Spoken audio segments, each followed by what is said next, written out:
Welcome, everyone. This is SACAC's second in their summer series of webinars. We thank you for joining us in this sweltering heat in the South in July in the middle of a pandemic, when many of you may even be on vacation watching this. This is wonderful that you would join us. So today's topic is one that certainly my office has been talking a lot about in the last year or two. And I know many of us around the country and the world have been interested. And so I'm so thankful to learn from our panelists today. Our topic today is bringing everyone to the table, empowering to learn and unlearn ideologies and practices in education. And we have 5 wonderful panelists with lots of wisdom and background and knowledge to share with us today. Just a couple of reminders for you before we get started. You are all muted. And right now, if you have technical questions, please add those to the chat feature at the bottom of your screen.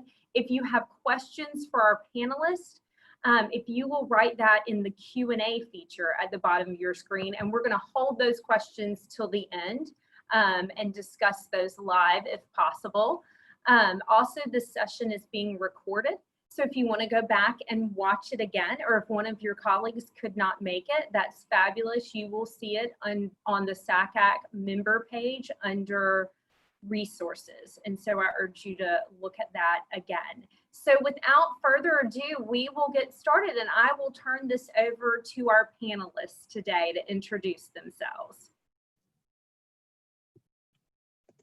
Good afternoon, and thank you all so much for joining us today. I want to warmly welcome you to our homes and to this dialogue. Our presenters are very excited to take part in today's conversation surrounding implicit biases in our respective education and access spaces, and to share personal reflections and practical strategies to help you become an equity changing agent within your own role. I want to provide a quick disclaimer before we begin. This webinar was initially crafted and submitted as 2 distinct and separate sessions to be delivered at the SACAC conference in Jacksonville. Of course, we all know what happened there. We are very excited nonetheless to be able to share this opportunity with one another, to be at the table together, and we appreciate SACAC for bringing us together in this way. We did try to shorten our sessions and come together around central topics and themes, and we hope that you enjoy and consider this a dialogue with us. We very much look forward to having this conversation with you.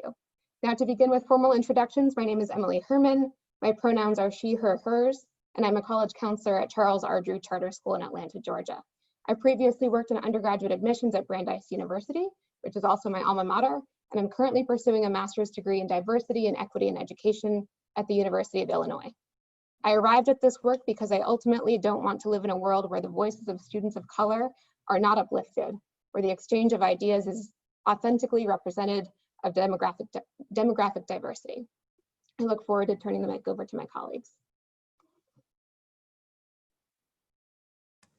Thanks, Emily, and hello, everyone. My name is Amethyst Black. I'm an assistant director of admission at Rice University in Houston, Texas, and I currently serve within the Access and Inclusion division of our overall enrollment division. And my lived experience is that of a first-generation low-income college student. And I've been drawn to this work primarily because of that. But really what keeps me here and involved in this work is really because it allows me to connect with students and empower them in ways that I did not have access to or knowledge of as a high school or college student.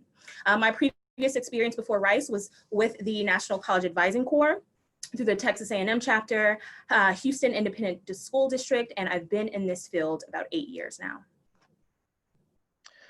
Hello, everyone. My name is Brandon Carter. I am the Associate Director of College Counseling at Cary Academy. I'm heading into my 5th year. Before that, I worked also for the National College Advising Corps as well through the Carolina College Advising Corps, and had phenomenal experiences there. Was called to come back to this side of the desk to help students, and now find myself at a wonderful institution at Cary Academy. This work is important to me in terms of equity and inclusion because I was that.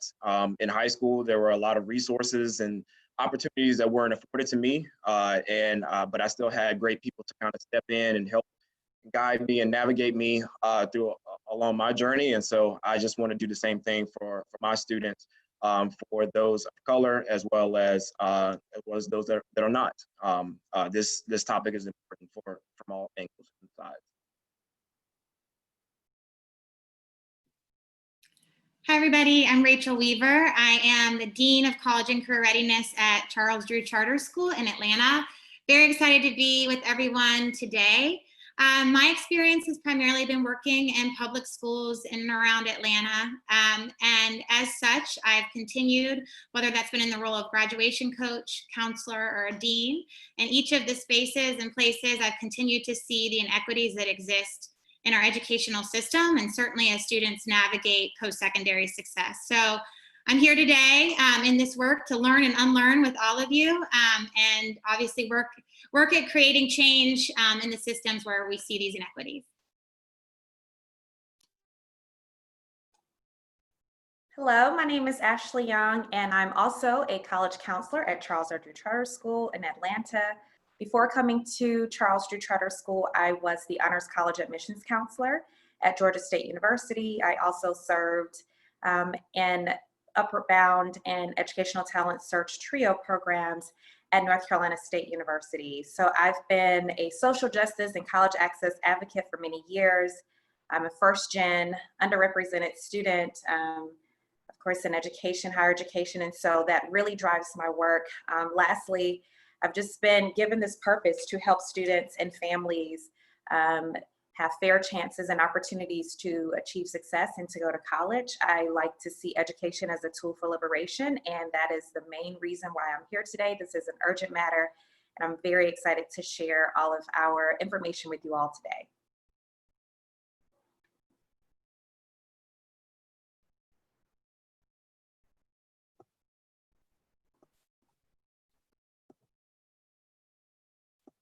So today our agenda that we're going to be going through, Amethyst and I are going to be talking about the similarities and differences in terms of access versus privilege. And then we're going to hand it off to the Drew Charter School team for equity leadership as a college access educator. We're going to follow up our last slide with resources, and then answer any questions that we have as time allows. But first, before we get into that, I always like to do a little polling with my students, and I find that Menti is a really helpful resource for doing so. And so we're going to shift over here to our first question. Hopefully you can still see the screen. We're still trying to toggle back and forth between these resources. But if you want to go to menti.com on your phone or on the computer, and you'll be able to see the code at the top of the screen, 86767. The first question that I want to ask of everyone that's attending, my institution addresses equity-related student issues well. So when you think about your institution, where you find yourself in your current role, whether that's on the college side or with college counseling, just go ahead and look at from strongly disagree to strongly agree. Where do you think your institution does well, or maybe doesn't do as well with equity-related student issues?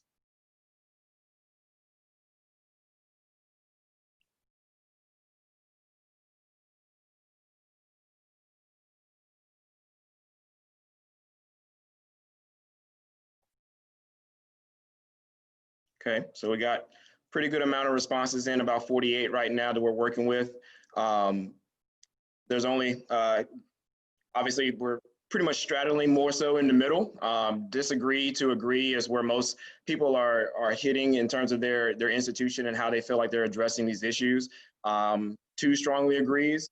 We'll look forward to your webinar next week when you tell us how your institution is doing it well, because that's a part of this whole process, this learning process of learning from each other. And then the strongly agrees, strongly disagrees. Hopefully you'll walk away from this session today with some tactics and methods that you can implement in your school. Right. All right, so for our next question, we have one more question, so we'll go here. In my specific role, I evaluate how I'm equitably serving my students and or the school community. So not from the institution as a whole, but in your particular role, whether you're a college counselor in an office, you're solo, or you're on a team, or you're within another student affairs role within the university side or secondary school side, do you take the time to kind of think about how you're serving all communities of the students that you serve?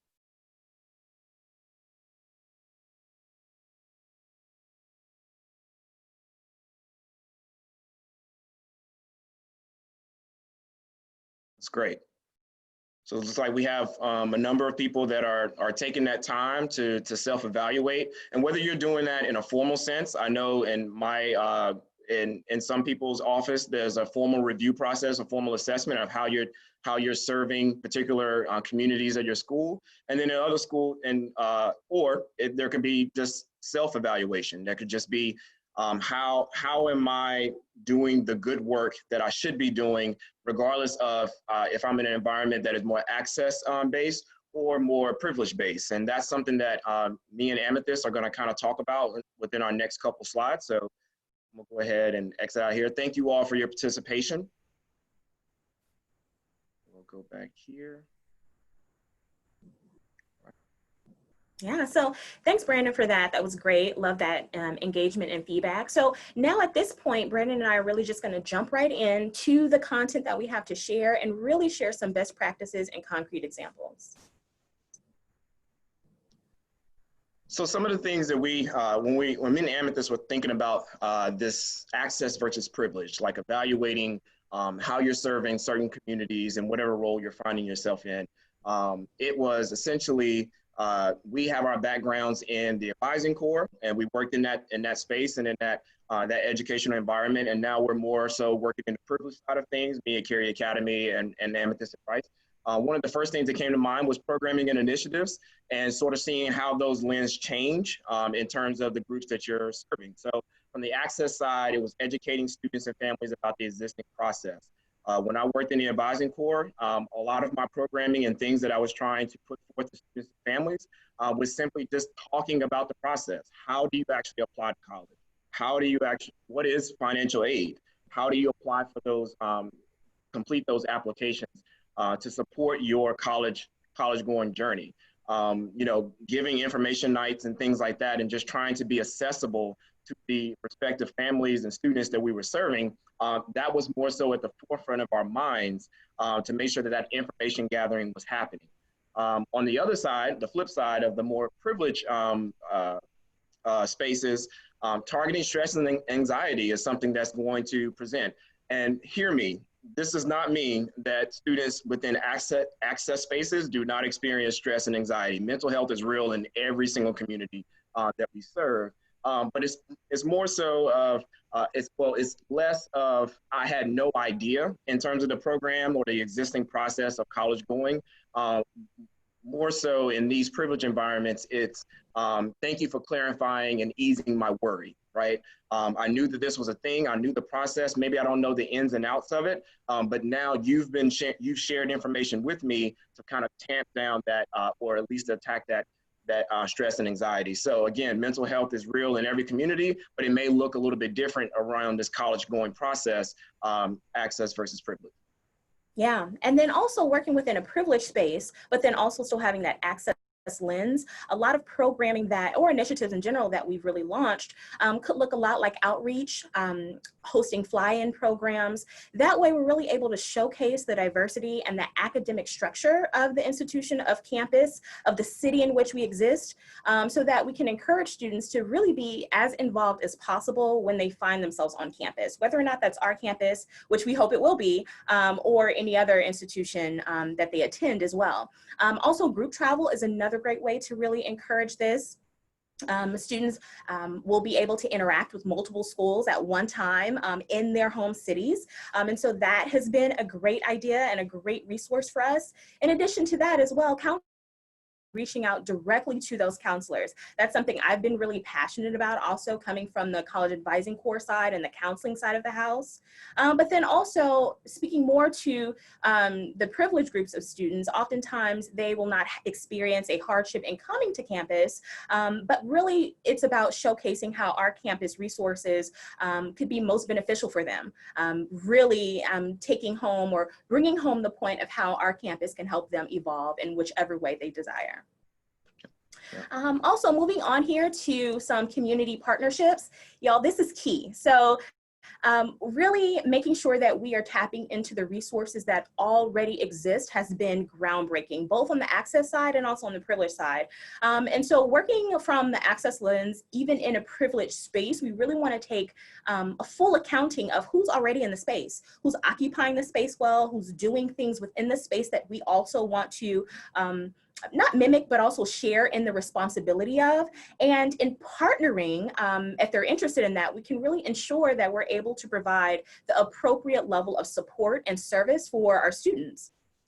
For instance, I know on the high school side, when I was a college counselor, having local universities or colleges come into our high school and host, for instance, financial aid nights, and really having students and parents in or on campus with financial aid counselors from local universities. So there's name recognition, there's brand recognition, but they're also doing the work of completing the FAFSA forms or whatever other required financial form is at the time. And they're doing it in real time with the appropriate assistance to help them and to guide them along the way.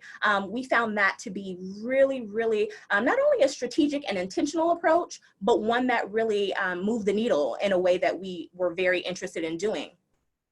Also, on the college side, we've noticed that establishing relationships with community-based organizations is really an amazing way to assist high-achieving first-gen, low-income college students or underrepresented students in general overcome the challenges of college access and affordability. And so that's also been a game changer for us on this side. I know many of you have heard about College Greenlight.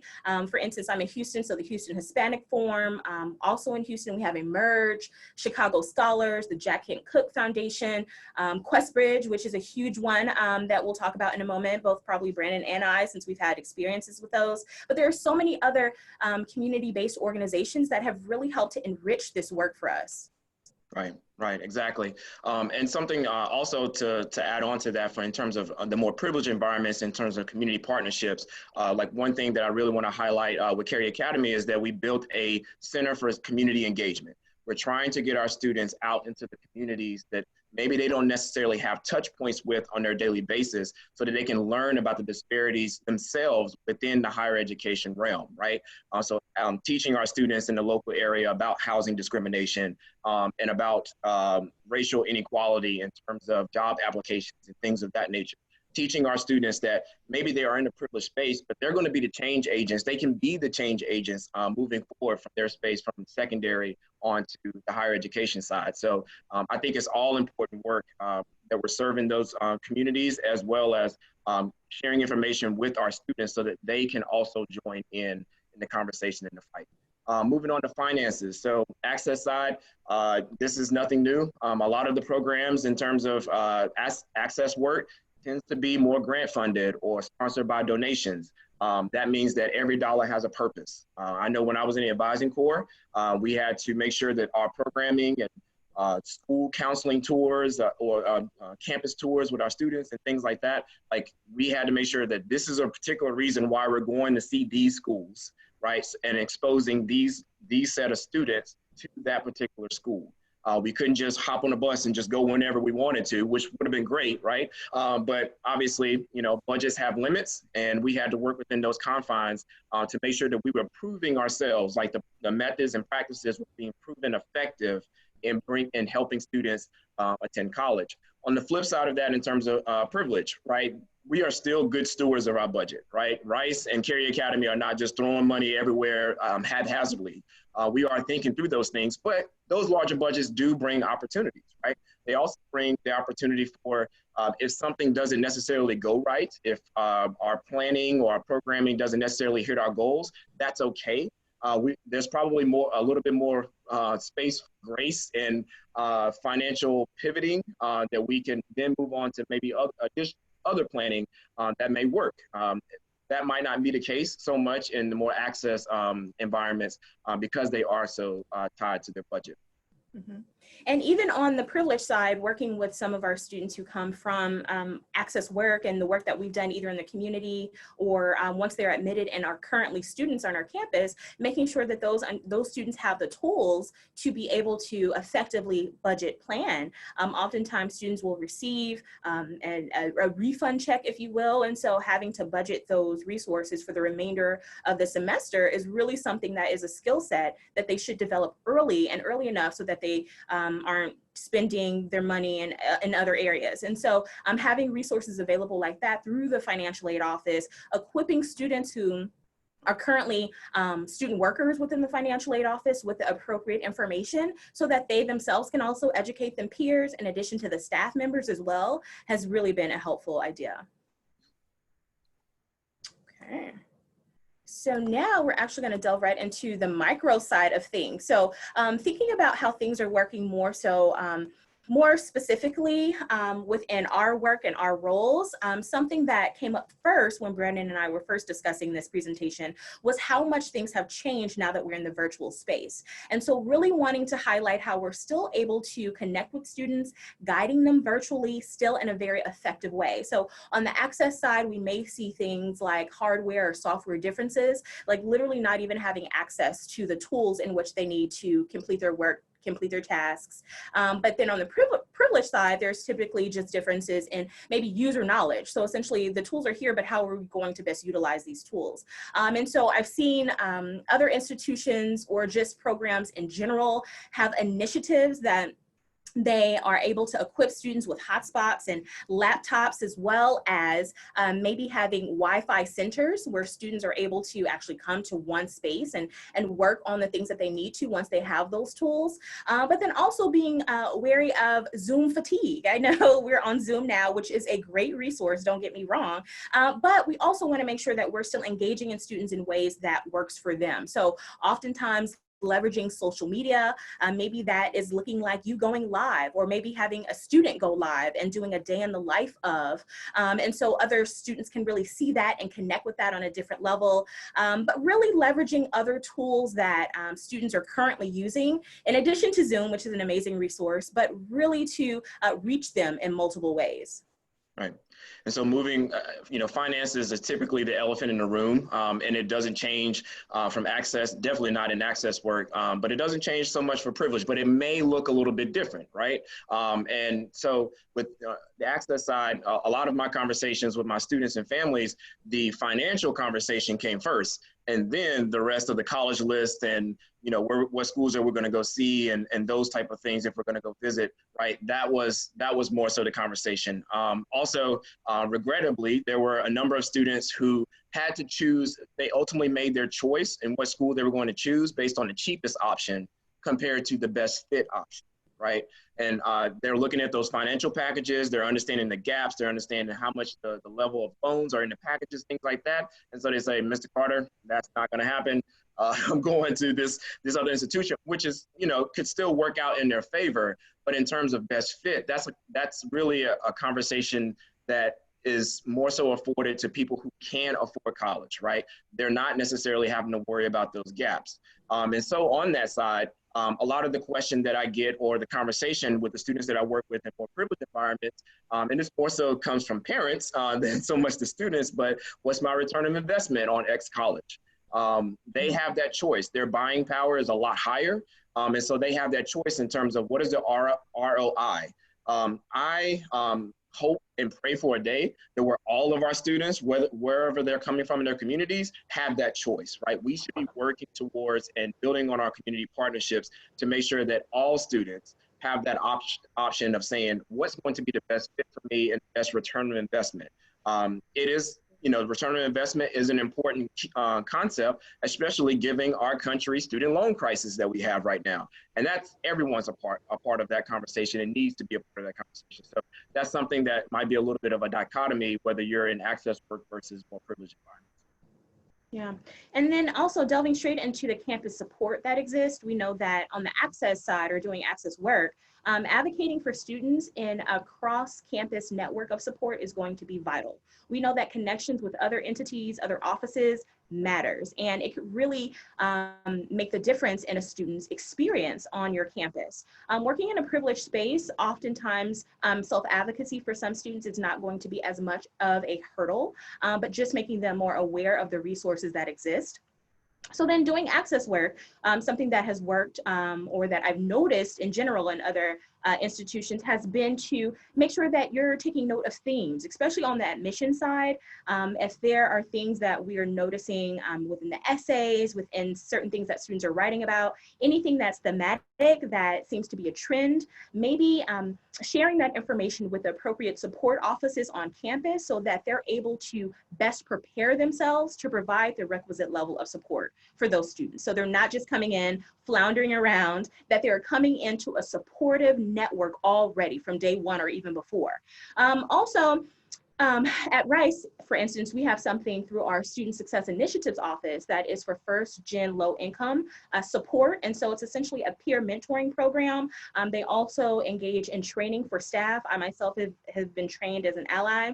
But they go through the process of assigning peer mentors and also staff mentors. And we meet multiple times throughout the semester to check in with the students, to make sure that they're supported academically, socially, interpersonally, especially as they're embarking on this transition to college. And then lastly on this, I'll say that once again, in terms of partnerships, as we mentioned before, there are other partnerships like QuestBridge, and Rice was an original QuestBridge partner. So for the past 17 years, seeing the QuestBridge cohort expand and grow, but on a micro level, seeing the work that they do and the students currently who are Quest scholars and supporting each other and having program that is tailored for them, and then other offices just around them supporting them, feeding those efforts. But the students are really at the helm of decision-making and change-making on campus, which is amazing. And so we just want to make sure that they have the appropriate supports as they are coming together and doing the work that they need to do. And that's the benefit of a program like a QuestBridge or something similar to that, right? You are bringing, you are actually fighting against, which is the next bullet, you're fighting against that undermatching. There were so many students that I worked with that were really, really strong, but maybe they didn't necessarily have the resources, or I would catch them too late in order for them to hit or be connected to an institution that could serve them a lot better, probably also financially well. And so that undermatching is something that you may experience in access work. And it's something why programs like QuestBridge and some schools just targeting students that they know are really, really strong and saying, hey, you could be a good fit here. Those fly-in programs that a lot of institutions engage in. I, as a counselor, love those, right? I love when I get an email in my inbox that says, hey, we have this fly-in program for this particular population. We're looking for them, send them to it. And I'm like, yes, let me type in all the names, right? To get them on your radar. That's what that equity work is talking about. You know, compared to more rankings driven. I think that's more also tied back to the return on investment. And so it's the rat race of college admissions that we're all aware of. And some students and families get caught up in it in terms of, oh, this school's number one and or this school is number 10 on this list, and not knowing that our college admission system that we have here in our state affords opportunity at a whole range and a whole host of institutions, right? And so that's effectively our goal. We're trying to place students, again, in that best fit and fighting against that rankings-driven mentality, especially with parents. I mean, in my current role, I hear often sometimes, you know, I'll pay for this school, but I won't pay for that school, right? And that school could be even cheaper and have a comparable program, but because of the name is not necessarily there or they're not as familiar, that's where we're supposed to step in to make sure that those best decisions are being made for the student. And whether that's a student from an underrepresented population or the most privileged, we should be working together because those things are going to fold off of each other. They're going to work off of each other to make sure we're placing students in the appropriate environments. Yeah. So that was our piece. And now we are going to have Drew Charter School team to take it away, and I'll hand it off to Rachel.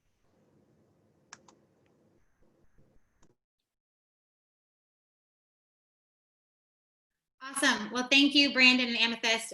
Really appreciate it. I think you all certainly in your conversation have teed us up well for next steps as we talk through our focus today. The Drew Charter team wants to just really kind of highlight how we have started to engage and just how each of us in our individual roles have tried to kind of center equity leadership as part of our work. So you don't have to be in charge to lead necessarily. This is something that we can start doing tomorrow in terms of your place or space, wherever you may be, to help lead this work. So you can head to the next slide. So I'm going to talk a little bit about kind of impacting your sphere of influence. And so I want to start with a quote from a professor at Georgia State University, Professor Muhammad. If you're not familiar with her work, I suggest check it out. She's done a lot of work with how to put anti-racist curriculum into your actual classroom. So for teachers, she could be a really great resource. But she wrote that the systems that project ideas of racism and anti-Blackness and white supremacy have always been the same structures that frame our schools. So when we think about that, that means that we are all, if you're in secondary or post-secondary, we are sitting in systems and structures that have been in place to support white students. And so how do we as staff, counselors in these spaces and places disrupt and change these systems of inequity? So I'm going to just talk through some things that we've tried and started. Certainly not an expert, but definitely something that we are working to try to dismantle along the way. So first thing I just want to talk about is office culture and meetings. So whether you're a dean in your office or supervisor or not, or whether you have a say in kind of what happens on the agenda, but what are you bringing, from an agenda perspective to your office culture and meetings? So we recognized as a team that we were talking a lot about social justice and equity for our students, but not necessarily talking about race with each other and how each of us shows up on a daily in the space and the skin that we are in. And so we just started kind of ground level and did some Google searching and found an equity challenge, and we committed to doing that equity challenge as a whole staff and team. And then from there, that led to different staff members bringing articles that we would read prior to and talk openly and candidly. And so we have to get to a space where we are comfortable and open and ready to talk about race. And so that obviously starts with you as a staff team, individually certainly doing some of that work. So the next is kind of talking through staff goal setting and evaluation. So we as a team at the beginning of the year looked to some data to see, okay, where are we seeing inequities and what do we have as a college and career readiness team or college counselors? What is our sphere of influence and how can we make change in that? And let's set a goal to hold ourselves accountable as a whole team to be able to do that. And then individually in terms of evaluations. So regardless of whether in my role as a dean or college counselor, we said we are going to add to our evaluations opportunities for growth for each of us. How does my whiteness reflect in the work that I'm doing every day with predominantly Black students? How am I showing up in this space, and what do I need to do and to hold myself accountable through an evaluation to make sure that I am doing that and that other folks on our team are doing that. And so that provided a really great opportunity for good dialogue with each other, but for each individual person to come to that space to hold themselves accountable for the work. So the next thing I say here is look at all the data. I feel like you can't go into a presentation without talking about, data and looking at the data. But what I want to highlight here from kind of a systems and structural perspective is, it's easy, I think, sometimes for us to try to look at GPA, certainly behavior, discipline, where race falls and is aligned, and the inequities that exist in those policies that are in place at schools. But sometimes it's very small, like systems and structures that you think are that are just embedded in our normal system of schools. So for example, we have a governor's honors program that the state runs. So when a counselor is like, okay, I'm going to request nominations from all this, staff across the school. and we're moving at a rapid pace. We get those nominations in, we follow up with the students, we help them get their information ready, and we submit. Well, not until after submission did we look and we saw that about 99% of the recommendations that we received from staff across our pipeline were predominantly young women. And so what does that mean? That means that there are some implicit biases that are happening. And so then we taking that information, sharing that with staff so that there's information there, but then also that structure, that is one small structure that has been in place that we help control that now has put forth students for a recognition and honor that wasn't equitable. So how can we immediately change that system and structure so that that does not happen again? And so it's those, those kind of things oftentimes that we don't see that happen so quickly that we have control and the ability to look at that and to make changes. Next, I'll highlight quickly equity audits. So this is a great place to start. If you just do a Google search of equity audits, you may see there's several resources that come up. Mid-Atlantic Equity Consortium is one that I like, but they ask a lot of good questions that help push you in terms of that I also think can be applicable to college counselors, missions counselors. But there's a lot of questions that really help say, what are you doing as an organization? What are you doing as an office to ensure that the work that you're doing is centered around equity? So I think, for example, one of the questions that is in the audit says, does the Library Media Center or College Counseling Office have recent visual print and non-print materials that accurately provide information about diverse student groups in traditional and non-traditional roles? Do school assemblies, special programs, and speakers reflect the diverse nature of the school and larger community?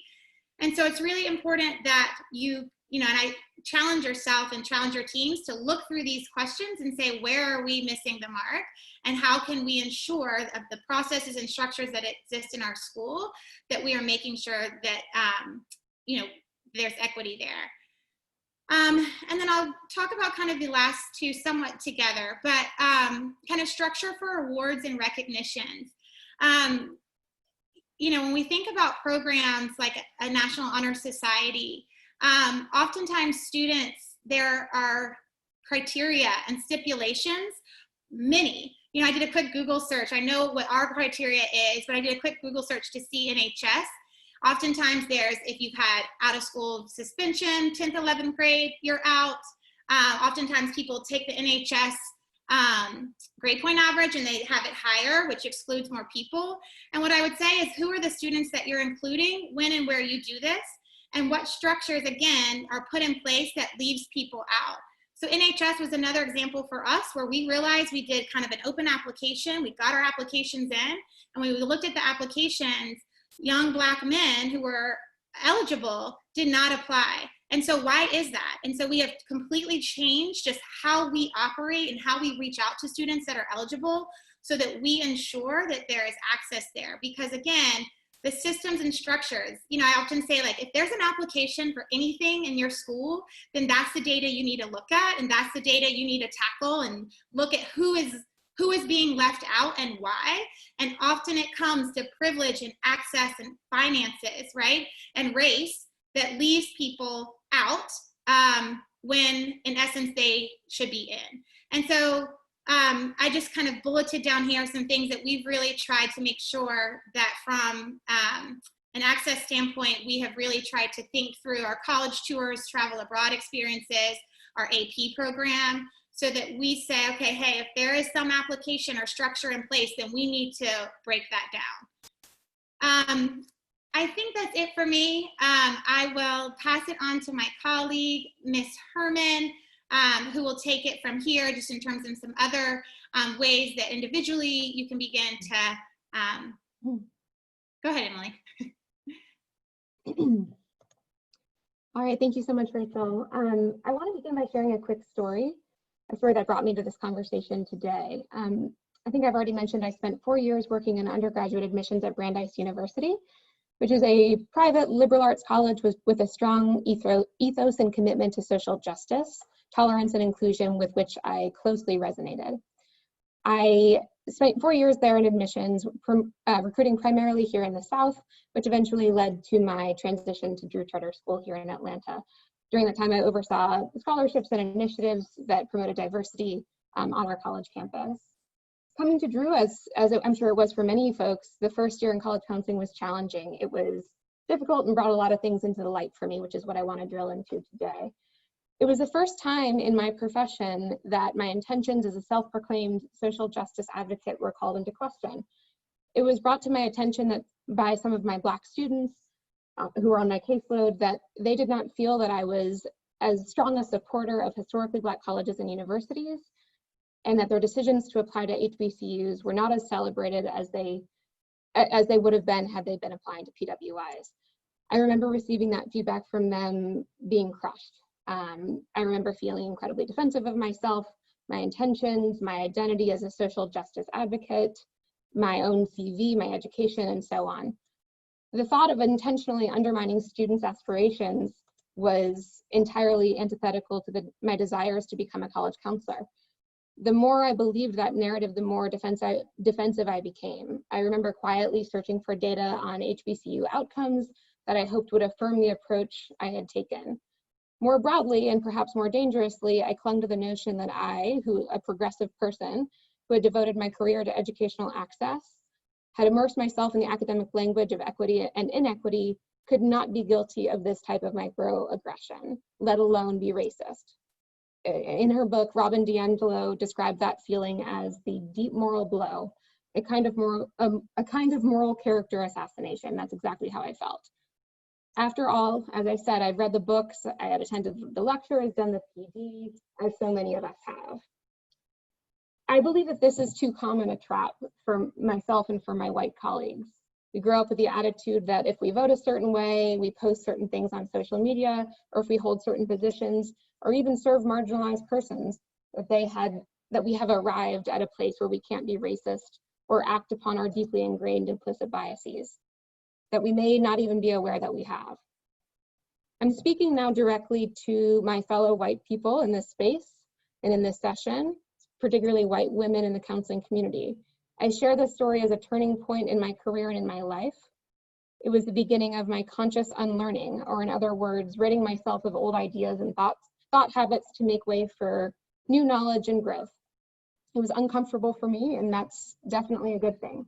In 2017, when I was faced with the situation surrounding HBCU biases, the route I ultimately chose after grappling with my own defensiveness was a full immersion of HBCU education and history.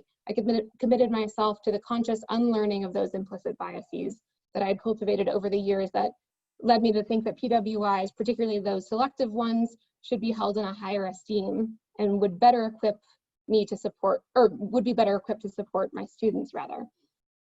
I committed myself to being educated, both in my personal life, certainly through SACAC. I attended an amazing session. I believe it was led by Sarbeth Fleming and Allison Smith and others on the history of HBCUs. It completely changed my worldview, and I appreciate them for that.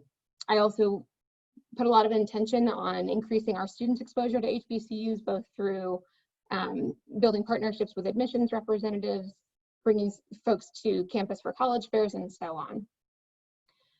For me, it's important to remember that our public school population, and we talk about this data a lot in our office, public school population consists of more than 40% students of color, and our teaching force in public schools is more than 80% white.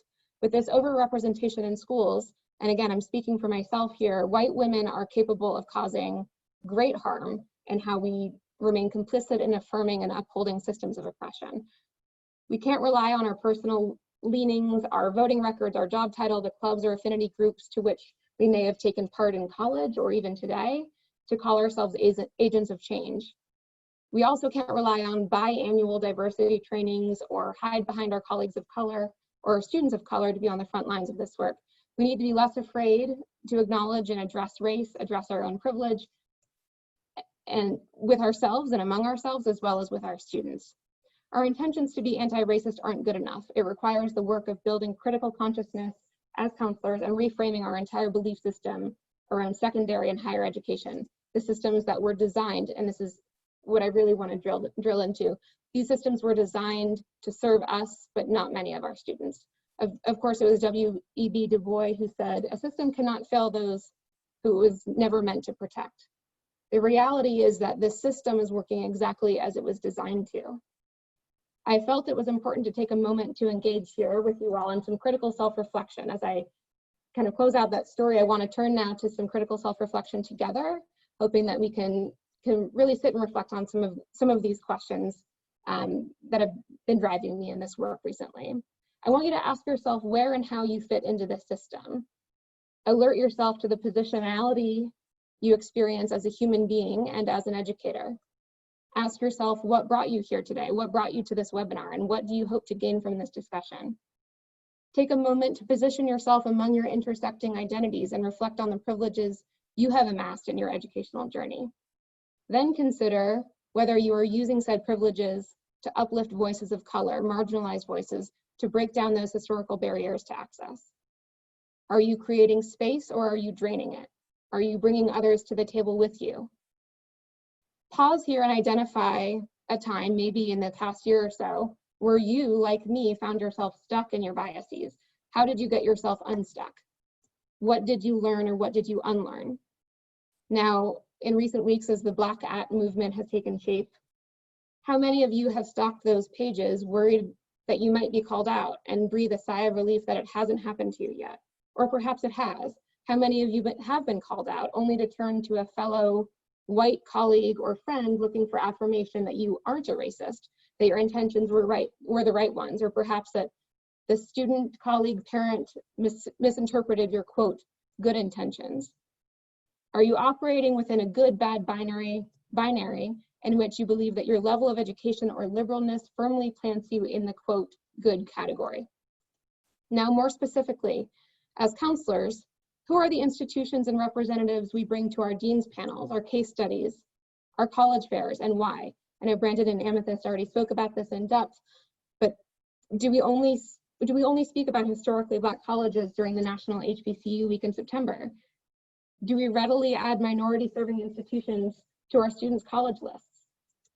How does your school or institution teach Black history, Latinx history, LGBTQ+ history, Native and Indigenous history outside of their respective heritage months and pride months?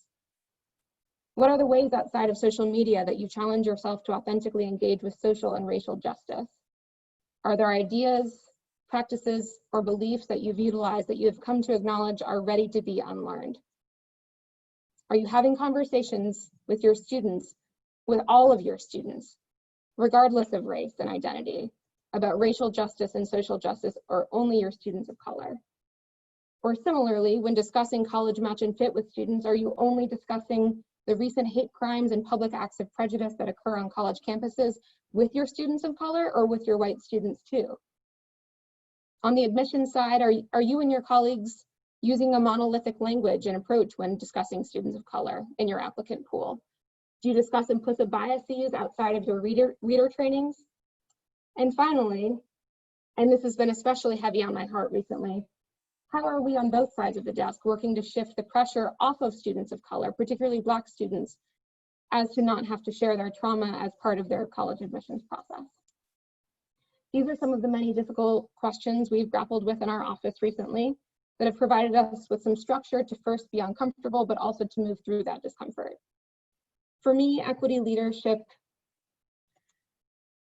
meant facing myself and positioning myself within my own educational framework. It meant confronting myself and reconsidering labels that I had always owned without questioning, that allowed me to skate by for much of my life. It happened when I committed myself to conscious unlearning and filling the gaps that our education system left for me as a white woman. It began with walking with greater humility and less righteousness, and discussing these moments of unlearning and vulnerability openly with my students. It also happened when I recognized that I was never going to fully arrive anywhere. None of us will. We will never fully arrive in this work, as the inherent work of activism is evolving. And it happened when I allowed myself to become unstuck. It was then, in the midst of this personal deconstruction, that I felt more able to fully arrive in this work and fight systemic oppression. And one of my favorite quotes, and I'll close with this, is from poet Scott Woods. Racism, he says, is not a cold that you can get over. There is no anti-racist certification class. It's a set of socioeconomic traps and cultural values that are fired up every time we interact with the world. It is a thing you have to keep scooping out of the boat of your life to keep from drowning in it. And I know it's hard work, but it's the price you pay for owning everything. I'll now turn it over to my colleague, Ashley Young, who will close out our presentation.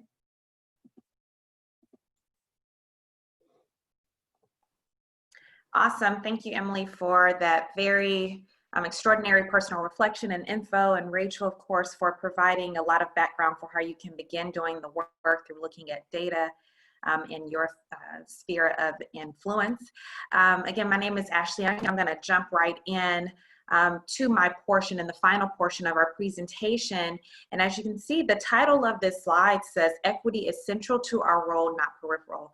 And that is so important that we see this work as not an equity lens, if you will. So these are lenses, right? I can take my glasses off, put them back on. So in a lot of spaces, when we say we use our equity lens, it's almost like, well, today I'm going to be concerned about equity. Maybe tomorrow, I can't promise that. I don't know. Maybe not so much, right? So we want to see equity as being central to what we do as educators. It may not be written in your job description, but equity, again, is central to who you are and what you do. One of my favorite quotes by Dr. to do more than survive. This book is absolutely fire, if you will. The entire book is a jewel, so I highly encourage you to read this book. But the quote says, "Education is one of the primary tools to maintain white supremacy and anti-immigrant hate. We cannot pursue educational freedom or any justice without a model democracy that empowers all." So what does that mean for us? Number one, it is our social responsibility to see ourselves as an equity leader. Of course, my title is college counselor, but every day there's something that I can be doing and that I am doing to help break down the barriers that help not just all students, but certainly marginalized students access the college admissions process and be able to be successful within that process. What I also love about seeing myself as an equity leader is just the support from not only our team, but also my supervisor. So shout out to Rachel Weaver, who has just been a great support in all of this. You cannot underestimate the power of leadership and having aligned philosophies on how to approach equitable spaces at your school. So number two says equity, leadership, and action. So I'm going to give you a quick example here. I was in a space where I was tired and just feeling very overwhelmed by the unjust fee waiver policy at Kennesaw State University. So I'm going to shout them out and also kind of talk about how we got to a bit of a resolution. Ashley Meyer, who is also a college counselor in the Atlanta metropolitan area, we got connected and we were both just really ready to see change with their fee waiver policy, which, to give a bit of a background, had several steps that students needed to take before they could receive their fee waiver. And so what we wanted to do was to eliminate some of those steps and some of those barriers so that our under-resourced students who needed fee waivers could be, were able to apply without multiple steps. And so what we did was we actually put together a written letter. So we took our time, we put together the context, some stats about under-resourced students. We specifically outlined what our ask was, and our ask was to simplify the fee waiver process, that it is all electronic and that students not have multiple steps. We then included a resolution timeline. So we actually specifically put each month and each goal and what we wanted to see from the university in terms of resolving this issue. Next, we reached out and emailed the leadership and enrollment and admissions at Kennesaw State University. And we were able to sit down and have a negotiating meeting with their admission staff and some of their leadership. So that came about less than a week after emailing them. So that was great. Ashley Meyer and I worked very hard to put that together. We had the support of our teams in our offices. And the great news is Kennesaw State was able to review their process. They were already sort of in the process of reevaluating this process to ensure that it was equitable. And so we were excited to know that we had a role in helping hold their feet to the fire, if you will, to make sure that this was done in terms of advocating for our students. So when we see ourselves as equity leaders and it being central to our role, this is not a question of do we advocate for our students? It's like, how are we going to do this? Putting together the letter, happy to share that information. So again, it's not if we do it, but how are we going to do that? Because it is going to get done. And here in E, you see I have counselor engagement. We were already starting to engage other counselors and district counselors, just in case we needed to add a few more folks to make sure that we could have this conversation. So that's just an example of equity leadership that we were able to take in our roles as college counselors. And then one of my favorite quotes by John Lewis, Congressman John Lewis, is "Get in trouble, good trouble, necessary trouble." So this was something that I saw as necessary that we needed to address, and we have to be willing to get into good trouble, okay? Necessary trouble. All right, can we move to the next slide? Thank you so much. So this is the last slide here for us, the why. We have to always be able to reflect on the why. We are experiencing a global pandemic right now. And so there are moments where we are all overwhelmed. So you have to reflect back on, why do I do this work? On the tough days, on the rainy days, the days where you can't put your feet on the floor because you're just so maybe stressed or frustrated, you have to always reflect on your why. And essentially that should lead you to what burns my biscuits, right? So I really want to take this moment and just energize everyone on this webinar to say, you have to reflect what burns your biscuits. There are so many social justice issues out there to conquer. Imagine if everyone took it upon themselves to really engage in the hard work that it takes to do what it takes, to make equitable spaces for all students. So think about what exactly burns your biscuits. I can tell you what burns mine, and that's the fact that Georgia has still yet to provide need-based aid to students. We are one of 2 states.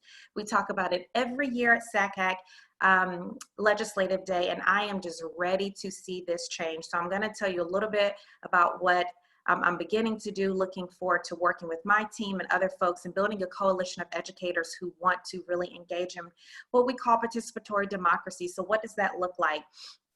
Understanding legislation that affects marginalized students. So this is a quick Google search.